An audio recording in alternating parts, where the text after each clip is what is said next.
Hi guys, welcome back to my book channel. My name's Hannah. If you're new here, hello. I don't really check Instagram that much, so I'll link up below. Today's video is going to be my February to be read pile. I feel like I'm being quite ambitious. There's 6 books on my to be read, so let's just dive in and see what we have.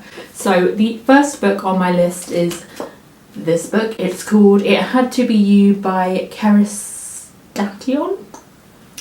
I know English, so this is one I kept seeing advertised to me on Instagram, and my nan very kindly bought me this book for Christmas. It's really short actually. It's only 232 pages, but for some reason, I don't know why, but how white these pages are just is like, I think I'll need to put like glasses on. Fiction, or it's a self-published book.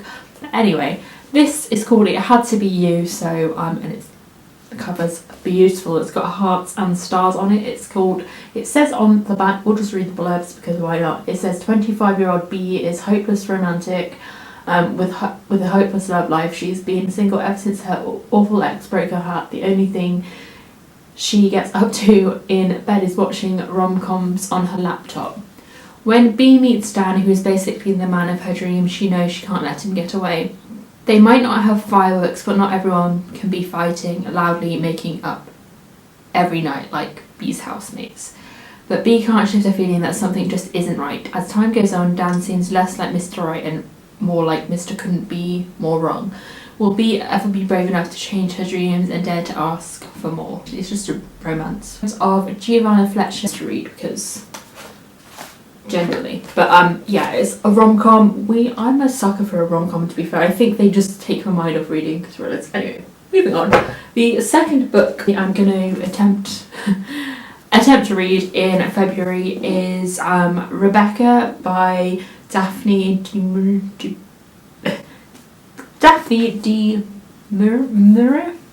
Never read this book, and I really want to watch the movie, but I don't want to watch the movie, the Netflix adaptation, until I've read the book. And also apparently this book is what inspired a Taylor Swift song called Tolerate It, and that song is just so sad. Like, wow, the whole song is about being married to someone that just tolerates your shit, basically. Anyway, Rebecca is dead. If you've never read this, I'm going to read the blurb because then you might be intrigued. Rebecca is dead, and yet she influences every action and thought of all other characters in the book. The moment I finished, I turned to page 1 and started over again. And that is said by Mallory Blackman. On a trip to the south of France, the shy heroine of Rebecca falls in love with Maxim D. Winter, a wealthy, handsome widower. But as they arrive at the Mandalay, his Cornish mansion, a change comes over Max and the young bride is filled with dread.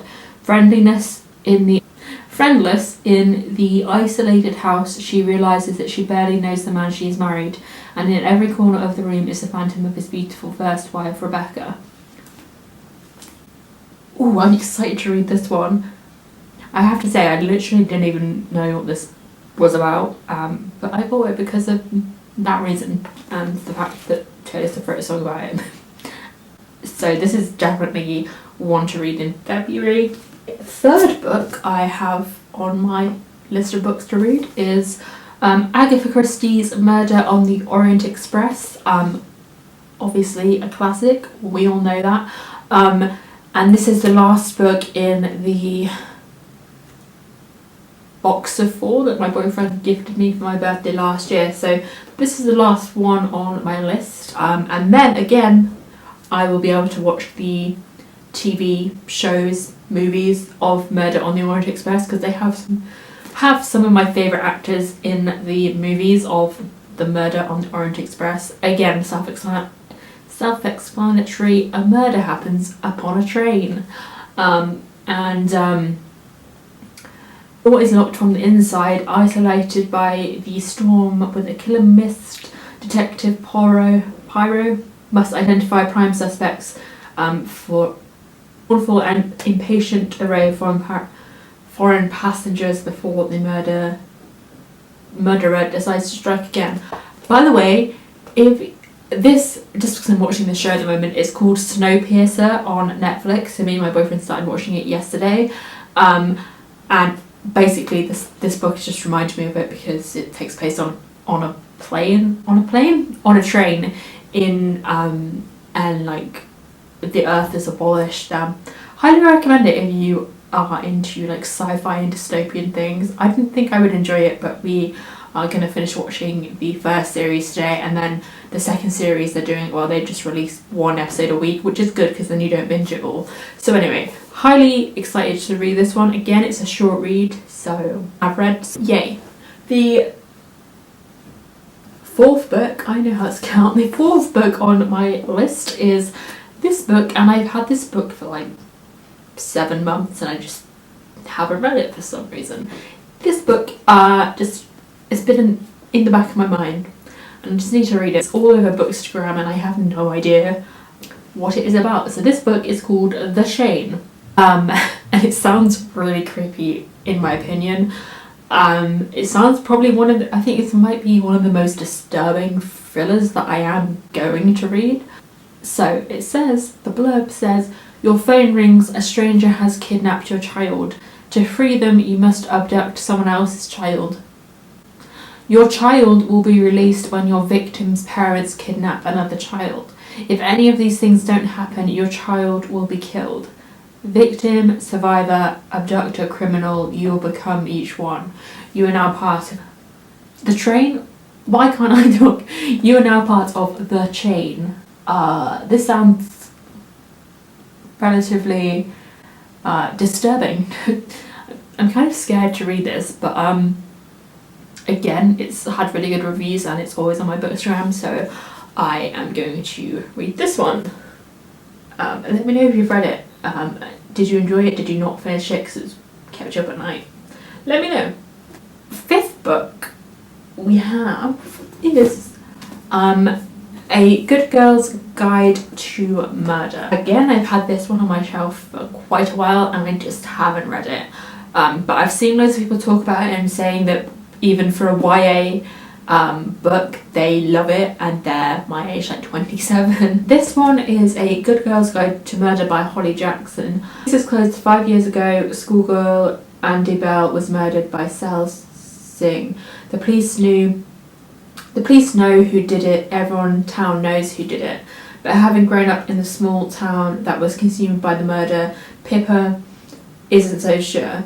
When she chooses the case as the topic of a final year project, she starts to uncover secrets that someone in town desperately wants to stay hidden. And if the real killer is still out there, how far will they go to keep Pip from the truth? Ooh. Interesting. So yeah, I'm intrigued already. Like, this is the 400 pages, this book, so hopefully we do okay. And the last book is another romance. So we've got a mixture of romance and thriller in February because obviously it's February, Valentine's Day. Also my little sister's 25. I ordered her present yesterday, so I'm very organised. Anyway, this one is called The Minute I Saw You by Paige Toon. I just really like this cover because it's yellow and just really bright. So this is called The Minute I Saw You and just kind of feels all lovey-dovey. And also the character's called Hannah and that is my name. So anyway, when Hannah meets Sonny, it's confident but only in town on holiday. That's fine with Hannah, she doesn't do long-term relationships. And luckily for her, neither does Sonny. But before they can even so much as kiss, Sonny receives some shocking news and commits to making serious life changes, ones that can't and won't involve romance. With even a short fling, I'm sorry about the lighting, the sun is just gone a bit insane. Hello, I'm not normally this close to the screen, but I'm just making sure my camera focuses. I just filmed an entire clip of me wrapping up this video and without focus. So anyway, the last book I'm going to read in February is The Minute I Saw You by Paige Toon. Hopefully this is in focus, because if it isn't, I'm going to be mad. I might not die, my battery's dying. But yeah, this is the last book on my to be read pile for February. I hope you guys enjoyed this video. If you did, give it a thumbs up and I'll see you guys in my next video. Thank you for watching. Bye.